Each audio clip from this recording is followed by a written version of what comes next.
It is good to be back. Thank you. Thank you so much. Everybody, please have a seat. Thank you. Well, to Secretary Burwell, to Francis Collins, Tony Fauci, your teams, to all of you, thanks so much for welcoming me here today. It is wonderful to be back to America's laboratory, even if I don't always understand what you're doing. Last year, I welcomed Francis and some of you to the White House to launch our BRAIN Initiative, to unlock the mysteries of the mind and pursue new cures for disease. And Francis promoted me at the time to Scientist-in-Chief, which made me very proud, although I sort of felt guilty that I hadn't studied more chemistry. But the work you do here is remarkable. And I just got a fascinating tour of your vaccine research center.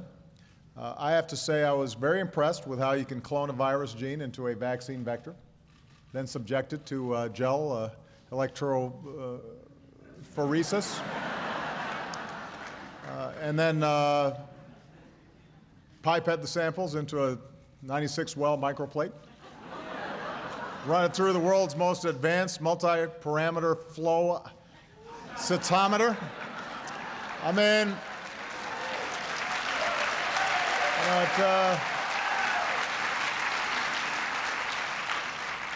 it was impressive. I've been tinkering around the White House setting up a similar system. We use it for brewing beer, but it works well for your work also. Now, the last time I was here at NIH, early in my presidency, I came to announce a historic boost in funding for biomedical research. Because part of American leadership in the world, one of the things that has always marked us as exceptional, is our leadership in science and our leadership in research. And here at NIH, you have always been at the forefront of groundbreaking innovations. You've helped pioneer new treatments for everything from cancer to heart disease to HIV/AIDS. And as a consequence, you've helped not just Americans, but people around the world live longer, fuller lives. You've saved countless lives in every corner of the globe. And so to Francis and Tony and all your directors and staff and the researchers that you fund across the country and around the globe, you deserve great thanks for your leadership and your service and your patriotism and your life-saving work. And that brings me back to today. This past summer, as Ebola spread in West Africa, I told my team that fighting this disease had to be a national security priority, and a priority across agencies and across our government. I realize that here in the United States, some of the attention has shifted away recently. That's sort of how our attention spans work sometimes. Ebola is not leading the news right now. But I wanted to come here because every day we are focused on keeping the American people safe. Every day the NIH is at the forefront of this mission. NIH personnel have volunteered and deployed to West Africa. Some have served in medical labs testing for Ebola. Some of your clinicians, members of the U.S. Public Health Service, have deployed to care for healthcare workers who got infected in the line of duty.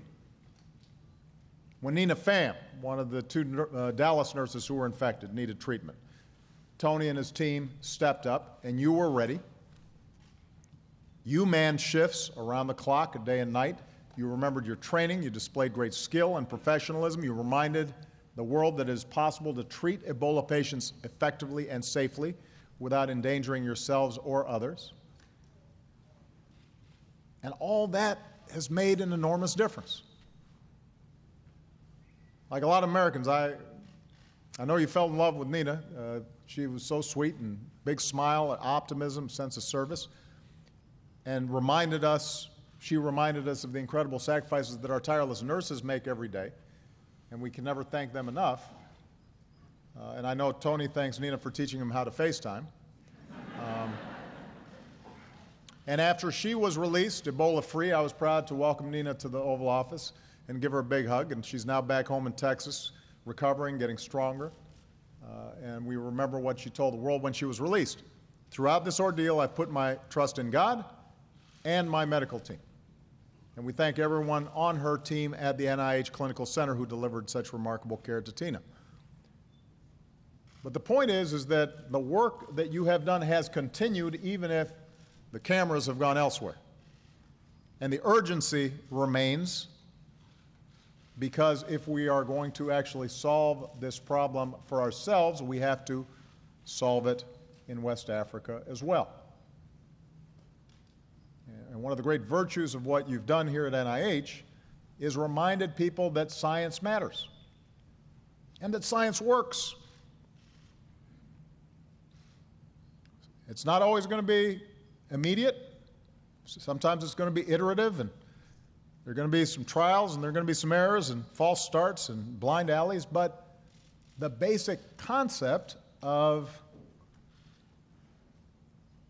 subjecting hypotheses to tests and seeing if they work and being able to document them and replicate them, the basic concept of science, and making judgments on the basis of evidence, that's what's most needed during difficult, challenging moments like the ones that we had this summer and that we continue to have in West Africa.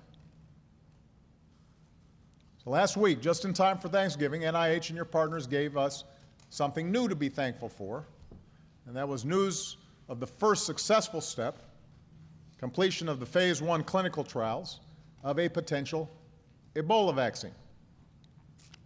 And on my tour just now, Doctors Nancy Sullivan and Mario Rodera showed me how they and their teams did it. And I have to say, both Nancy and Mario were really good teachers, and were very patient with my rudimentary questions, and the lasers were really cool.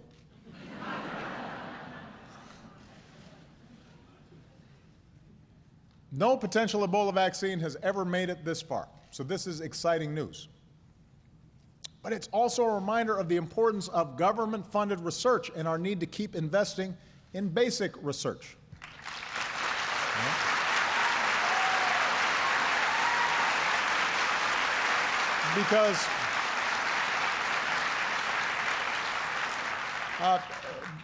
Because Nancy, as she was talking about the steps that had been taken, showed me, this is the kind of mementos scientists keep, I guess, is there was like some numbers on a little chart from back in 1999, in which she had first done some experiments, some trials on the Ebola virus.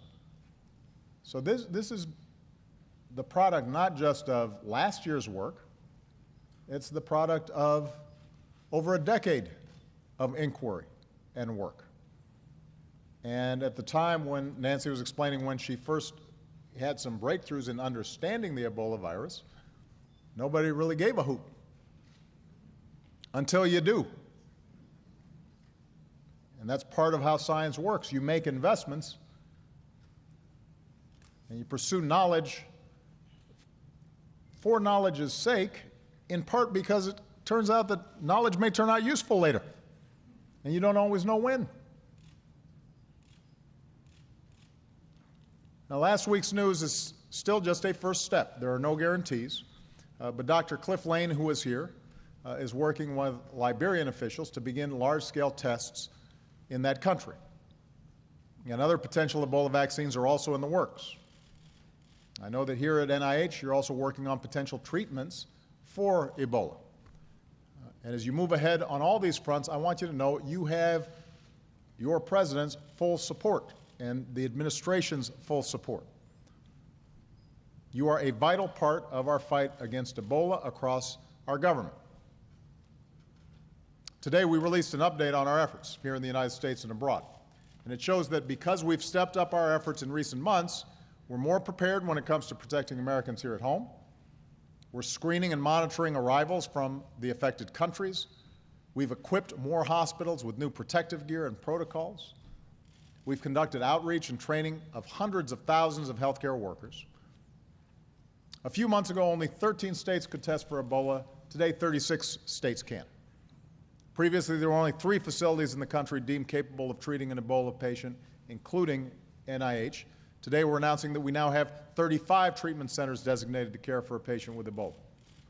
So this is important progress, and we're going to just keep on at it. And throughout, we are going to be guided by the science, not by speculation, not by fear, not by rumor, not by panic, by science. Now, part of what the science and epidemiology and experience has taught us, and I've said this all along, is the best way to fight this disease, to protect Americans, is to stop it at its source. And that's why the United States continues to lead the global response in West Africa. Some 3,000 of our service members and civilians are now on the ground, manning that air bridge, moving in supplies, building treatment units. I called some of our troops in West Africa on Thanksgiving to express gratitude, and they were inspiring, the can-do spirit that they displayed. The new medical unit we built in Liberia to treat health workers opened last month and has begun discharging patients Ebola-free. We've ramped up the capacity to train hundreds of new health workers per week. We've helped improve burial practices across Liberia, and as a consequence, we've seen some encouraging news. A decline in infection rates in Liberia. And meanwhile, over the last few months, the United States has helped rally the international community. We've mobilized more than $2 billion in commitments to this fight, because this has to truly be a global effort. But that money would not be there had it not been for U.S. leadership. So our strategy is beginning to show results. We're seeing some progress, but the fight is not even close to being over. As long as this disease continues to rage in West Africa, we could continue to see isolated cases here in America. In West Africa, this remains the worst Ebola epidemic in history by a long shot. And although we've made some progress in Liberia, we've still got work to do. We are seeing that we still have a lot of work in Guinea, and it's actually been getting worse in Sierra Leone, despite some good efforts from our British partners. And this can still spread to other countries, as we've seen in Mali. Every hot spot is an ember that, if not contained, can become a new fire. So we cannot let down our guard even for a minute. And we can't just fight this epidemic, we have to extinguish it. Now, much of the progress we've made, and the progress we still need to make, depends on funding. This is an expensive enterprise. And that money's running out. We cannot beat Ebola without more funding. If we want other countries to keep stepping up, we will have to continue to lead the way. And that's why I'm calling on Congress to approve our emergency funding request to fight this disease before they leave for the holidays. It's a good Christmas present to the American people and to the world.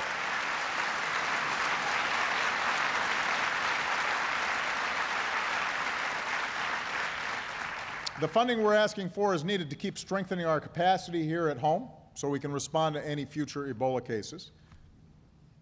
The funding allows us to keep making progress in West Africa. Remember, we have to extinguish this disease. This is not something that we can just manage with a few cases here and there. We've got to stamp it out. The funding is needed to speed up testing and approval of any promising Ebola vaccines and treatments, including those here at the NIH. It's needed to help us partner with other countries to prevent and deal with future outbreaks and threats before they become epidemics. This is something I want to just focus on for a second.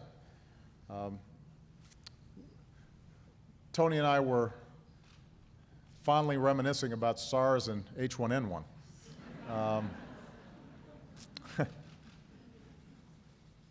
That's what these guys do for fun.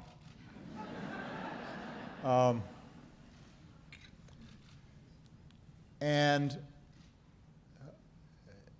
we were lucky with H1N1 that it did not prove to be more deadly. We can't say we're lucky with Ebola because obviously it's having a devastating effect in West Africa, but it is not airborne in its transmission. There may and likely will come a time in which we have both an airborne disease that is deadly. And in order for us to deal with that effectively, we have to put in place an infrastructure, not just here at home, but globally, that allows us to see it quickly, isolate it quickly, respond to it quickly. And it also requires us to continue the same path of basic research that is being done here at the NIH, that Nancy is a great example of, so that if and when a new strain of flu, like the Spanish flu, crops up 5 years from now or a decade from now, we've made the investment. And we're further along to be able to catch it. It is a smart investment for us to make. It's not just insurance. It is knowing that down the road we're going to continue to have problems like this, particularly in a globalized world, where you move from one side of the world to the other in a day. So this is important now, but it's also important for our future and our children's future and our grandchildren's future. In the last few elections, the American people have sent Washington a pretty clear message. Find areas where you agree. Don't let the areas where you disagree shut things down. Work together and get the job done. I cannot think of a better example of an area where we should all agree than passing this emergency funding to fight Ebola and to set up some of the public health infrastructure that we need to deal with potential outbreaks in the future. How do you argue with that? That is not a partisan issue. That is a basic common sense issue that all Americans can agree on. Now, I have to say I've been very encouraged so far by the bipartisan support in our various visits with members of Congress. For the most part, people have recognized this is not a Democratic issue or a Republican issue. It's about the safety and security of the American people. So let's get it done. This can't get caught up in normal politics. We need to protect the American people, and we need to show the world how America leads. I have to tell you, I traveled to Asia. We had the G20 summit. If America had not led, if I had not been able to go to CDC, make a major announcement about the commitments we were going to make, be able to go to the United Nations, and basically call on other countries to step up and know that we were following through with our own commitments. Had we not done that, the world would not have responded in the same way. American leadership matters every time. We set the tone and we set the agenda. Now, in closing, I want to leave with a story that speaks to what we have to do. Nancy Wrightbowl is from Charlotte, North Carolina. She's a mom, grandma, wife, also a Christian missionary. Along with her husband, she went to Liberia. She was doing God's work, caring for Ebola patients. It's hard to imagine a greater expression of the Christian ethic. And she was then infected herself. So she was brought back to Emory in Atlanta. She received excellent care. Nancy was released in August. She is Ebola-free. She continues to recover. And she said this about how people treat her even today. You have some people that just totally wrap their arms around you and shake your hand. And then you have other people that stand 10 feet away. Some people wrap their arms around you, some people stand 10 feet away. This disease is not just a test of our health systems, it is a test of our character as a nation. It asks us who we are as Americans. When we see a problem in the world, like thousands of people dying from a disease that we know how to fight, do we stand 10 feet away or 10,000 miles away? Or do we lead and deploy and go to help? And I know what kind of character I want to see in America. And I know the kind of character that's displayed by people here at NIH and some of your colleagues that are deployed right now in Liberia. That's who we are. We don't give in to fears. We are guided by our hopes, and we are guided by our reason, and we are guided by our faith, and we're guided by our confidence that we can ease suffering and make a difference. And we imagine new treatments and cures, and we discover, and we invent, and we innovate, and we test, and we unlock new possibilities. And when we save a life and we help a person heal, we go up to them and we open our arms, and we wrap our arms around them with understanding and love and compassion and reason. That's what you do here at NIH. That's what we do as Americans. That's who we are. That's who we'll always be. Thank you very much. God bless you. God bless the United States of America.